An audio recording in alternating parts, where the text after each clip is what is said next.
All right, we are live this morning. I'm all the way in Manila, and I know I've got some people in Manning in Manila and Western Iowa watching and getting tuned in. And then our special guest this morning, Cheryl DeWitt, comes to us all the way from Florida. And Cheryl, can you tell us a little bit about where you are at? Yes, I am personally this morning I'm at home, but I live in a small town called Juliota, Florida, and it's outside of Oviedo, Florida, very close to the University of Central Florida. So we're about an hour from Disney World. Sure. So, do you know Gary Hickey by chance? Oh yes, he's my neighbor Yeah. actually. He's just 2 streets over. So his daughter-in-law is my cousin. So it's a Oh, wonderful such a small world. That's awesome. Yeah, they're wonderful people. sure thing. Cheryl, you join us, and you are the executive director at Redeeming Life Ministries, and that operates out of Sanford, again, very close to Orlando. But can you Mhm. tell us, just give us an overview of what Redeeming Life Ministries outreach is? Yes, I'd be happy to. Redeeming Life Outreach Ministries was founded back in 2012 with a little committee of people who my husband and I put together to explore and to consider how we might be able to operate a maternity home for women in crisis pregnancies.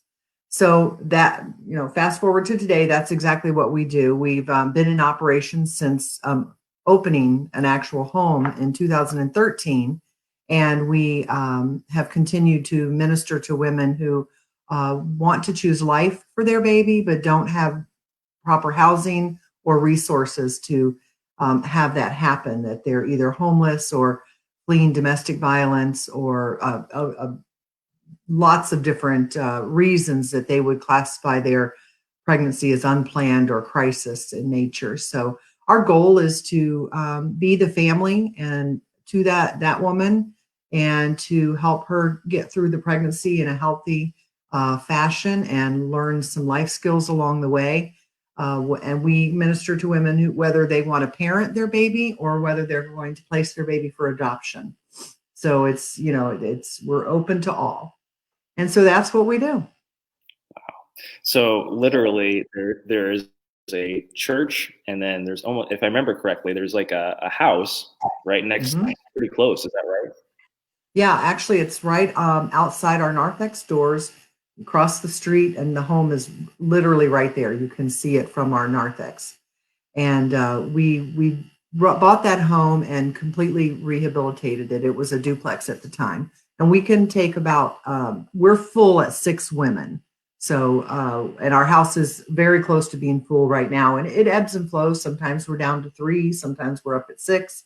But it's a very comfortable home. We remodeled the whole place in order to have a home that any one of us would be proud to live in, and that these girls can many times for the first time in their life enjoy the comforts of a home that's warm and loving.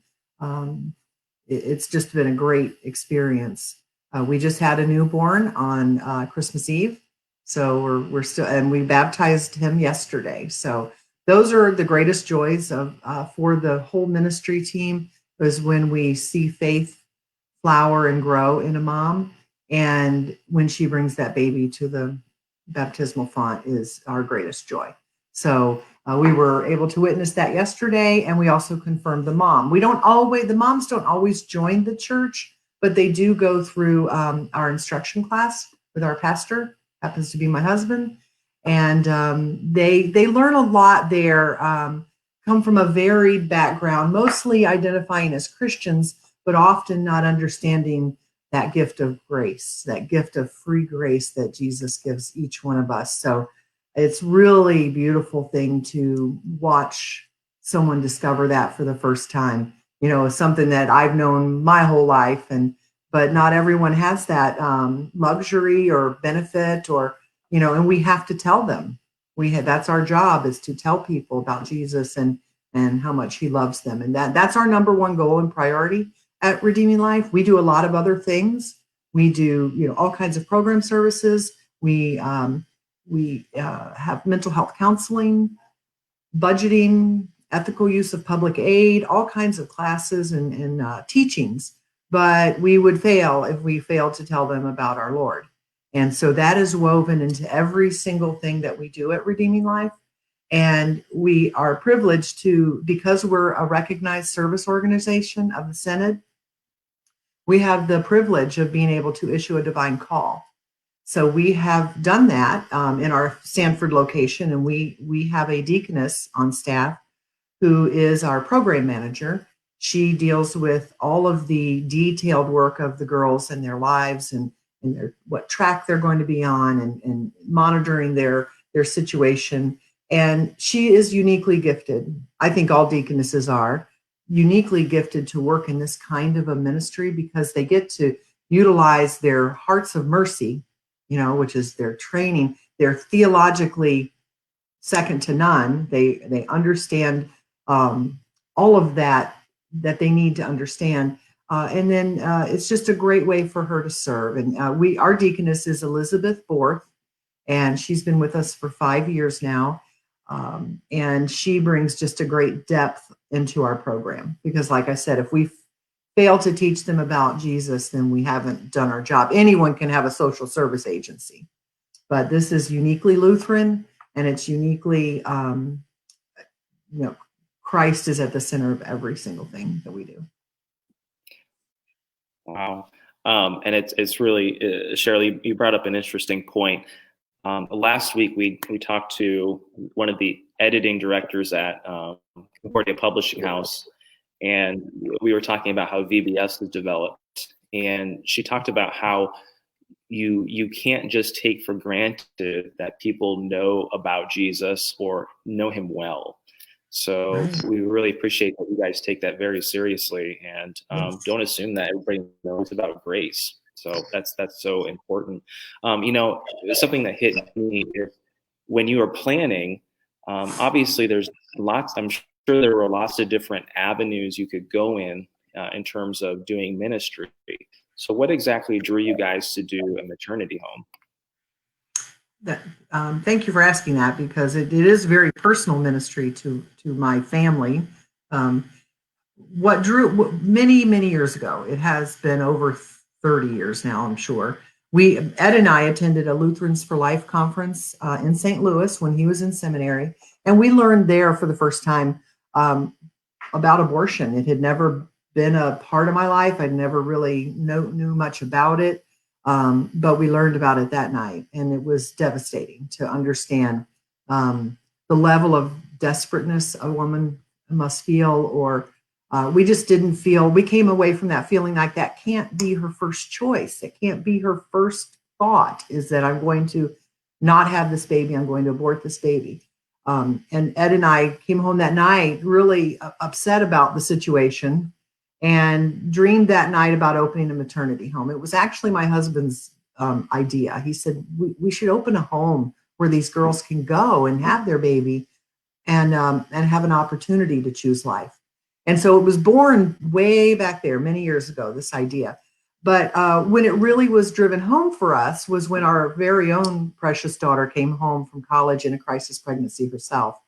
And that was the event in our life that said we need to do this for women who don't have the advantages that our daughter had, of a loving family, of a Christian community and church, of her education. She had was graduating from college with armed with 2 degrees and perfectly capable of managing her life and her being able to choose life and choose a good life for her and her son.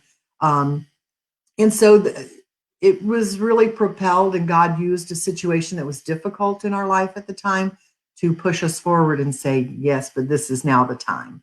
This is what you're supposed to do now.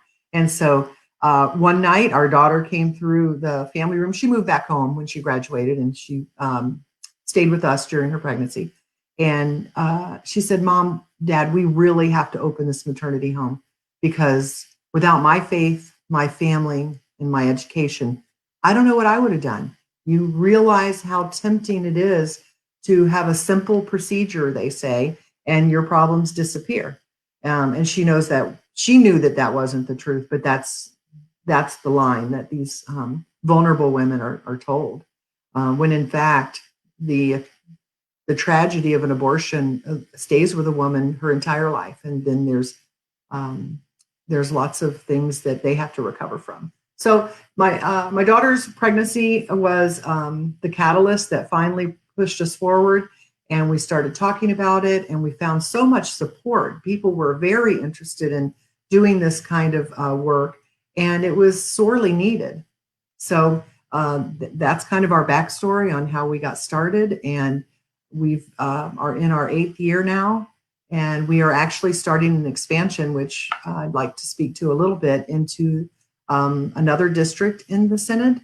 We're actually deep in the process of opening in the Northern Illinois district.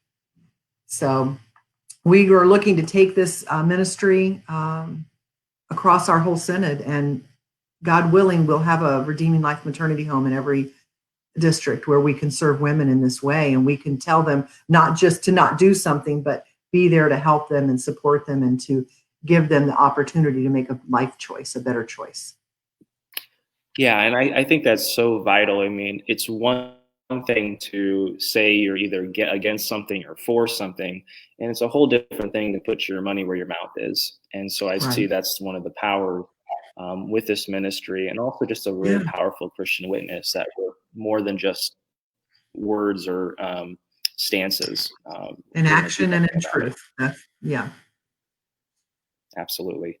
Um, when somebody comes in, what are some of the skills that somebody's going to learn throughout this process?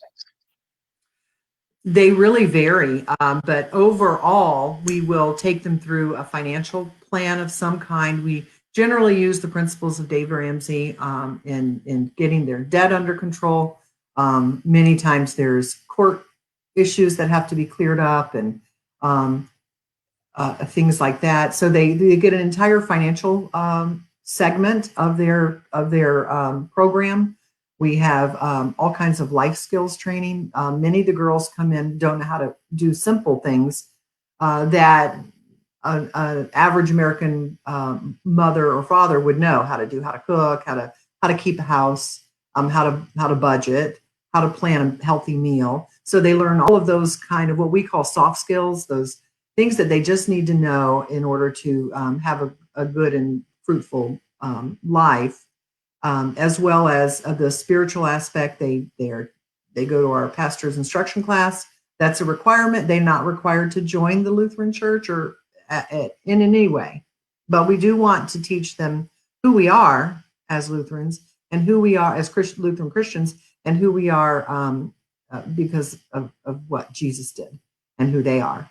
So that's huge. So we have budgeting, we have the spiritual aspect, we have mental health counseling. Many of our girls are coming from very traumatic backgrounds, trauma that they've experienced at a very early age. Not all of them, but it is very prevalent in what the population that we're privileged to serve.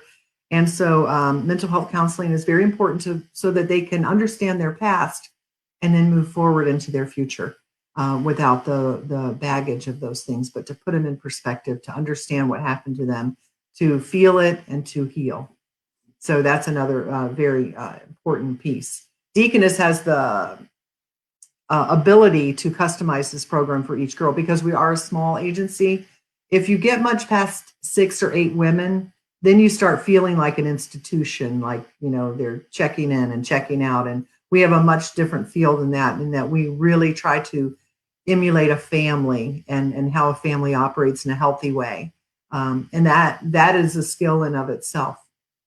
So there's a whole gamut of items that Deaconess Liz can pull out and customize for each individual woman based on their needs.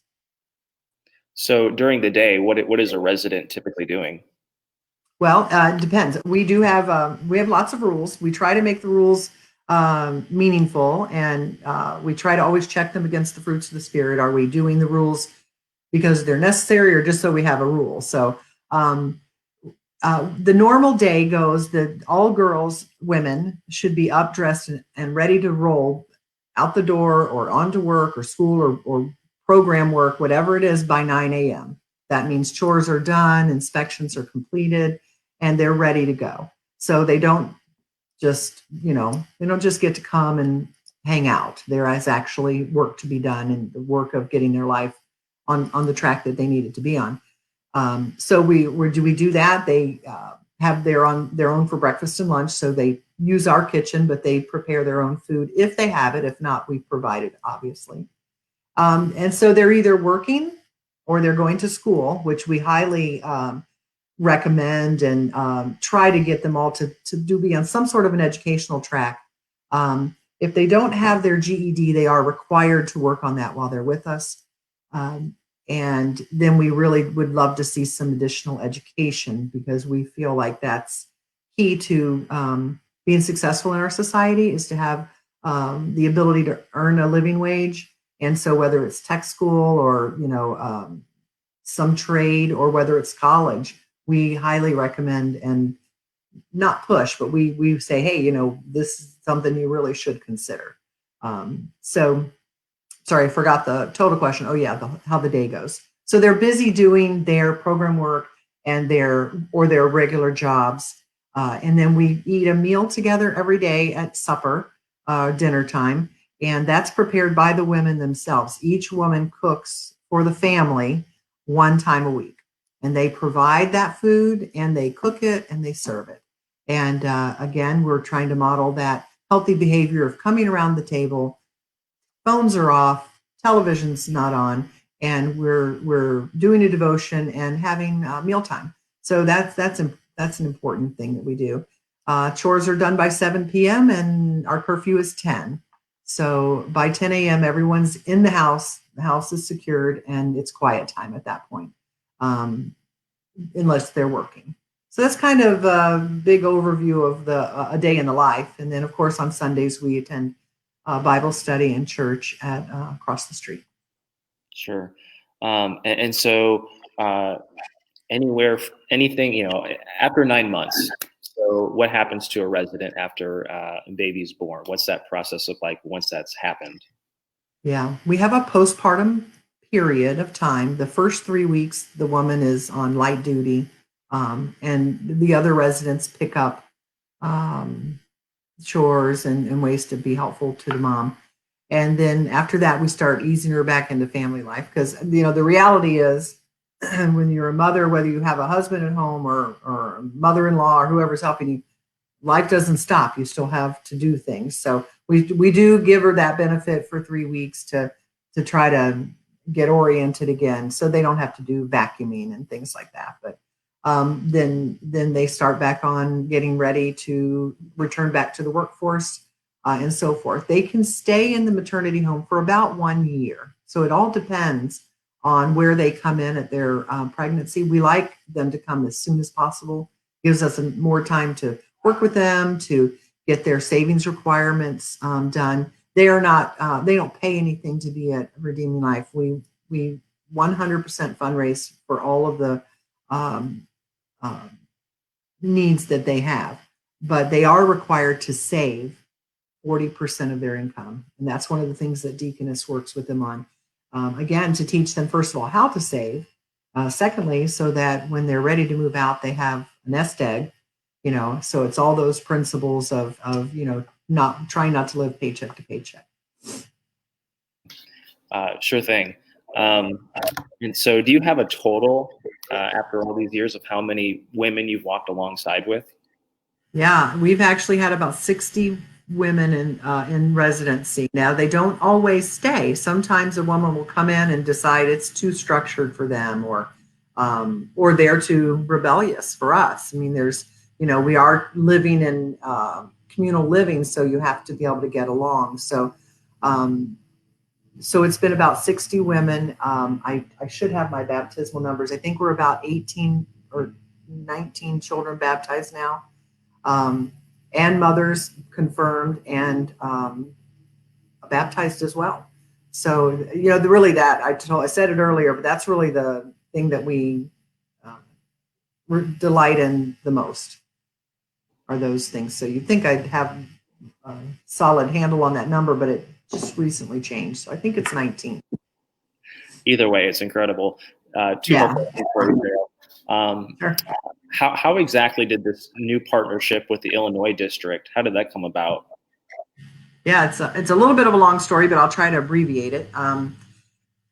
The Holy Spirit was working on the wonderful people of the NID ahead of me, and they had formed a committee of people. It was started by Pastor Meisner, who is the Life Task Force leader. I'm not life, yes, for the district.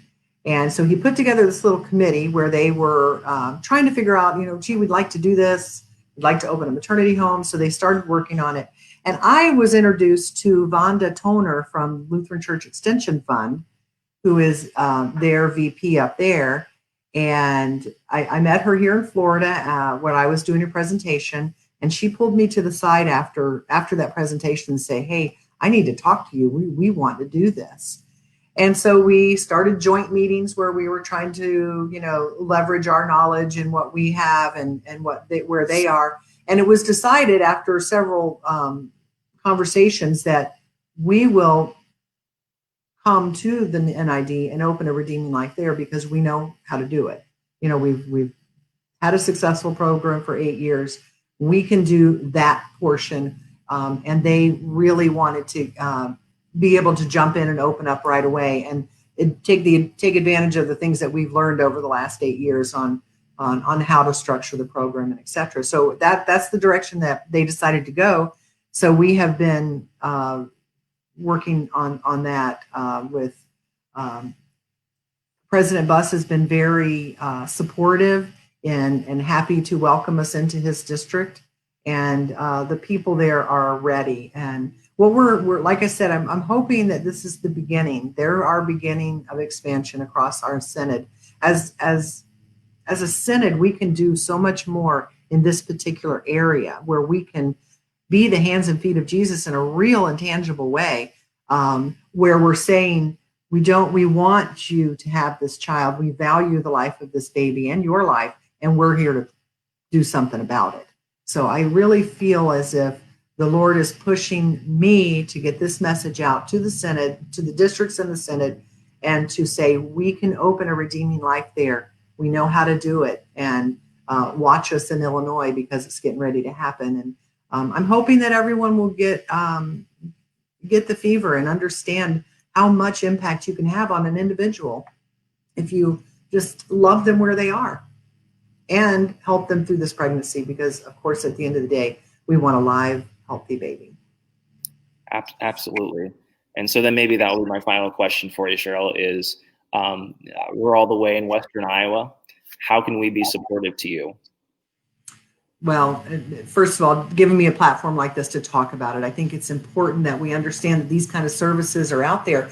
But in the Lutheran circles, if you're going to talk just denominationally, we only have a couple of maternity homes in the whole nation. And so my challenge is that we can do more. You can visit our website there to learn. You can support us financially, obviously. It takes a lot of money to open up a new ministry, and we have to maintain this ministry. And the COVID year was tough for everyone.